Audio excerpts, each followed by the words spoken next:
Pen paper ছাড়াই মাত্র কয়েক সেকেন্ডের মধ্যে এই ধরনের অঙ্কের উত্তর আমরা করব কি করে দেখে নেওয়া যাক। এখানে একটা ত্রিভুজ দেওয়া রয়েছে, ত্রিভুজের এই বাহুটার মান 5 মিটার আর নিচের বাহুটার মান 5√3 মিটার। এখানে একটা কোণ আছে থিটা, এই থিটা কোণের মান আমাদের বের করতে হবে। দেখা যাক কী করে করা যায়। এই থিটা কোণের আমরা একটা জিনিস জানি, থিটা কোণ অর্থাৎ যে কোণটার মান বের করব ঠিক তার উল্টো দিকের যে বাহুটা আছে সেই বাহুটাকে আমরা লম্ব বলবো। তাহলে এটা কোন বাহু গেল? লম্ব। আর এটা কোনটা গেল? ভূমি। এখন আমরা নিলাম কাকে? ওপরে নিলাম লম্বকে, অর্থাৎ লম্বের মান কত? 5। আচ্ছা, তারপর নিচে নিলাম কাকে? ভূমিকে। ভূমি কত? 5√3। এখন লম্ব বাই ভূমি মানে কোন থিটা হয়ে যায়? আমরা জানি সূত্র অনুযায়ী ট্যান থিটা হয়ে যায়।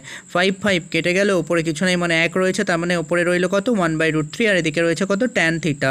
আচ্ছা, ট্যান কতর মান হচ্ছে √3? আমরা জানি ট্যান 30 মান হচ্ছে √3, তাহলে 30 লিখলাম। আর দুপাশ থেকে ট্যান উড়ে গিয়ে থিটা = 30 ডিগ্রি এলো। তাহলে এই অঙ্কের উত্তর হচ্ছে 30 ডিগ্রি। এই ধরনের কন্টেন্ট নিয়মিত প্রতিদিন পেতে চ্যানেলটি সাবস্ক্রাইব করে সঙ্গে থাকুন এবং অন্যান্য ভিডিওর জন্য চ্যানেল পেজটি ভিজিট করুন, যেখানে হাজারো শর্টকাট ট্রিকের সাহায্যে ম্যাথ করে দেওয়া রয়েছে।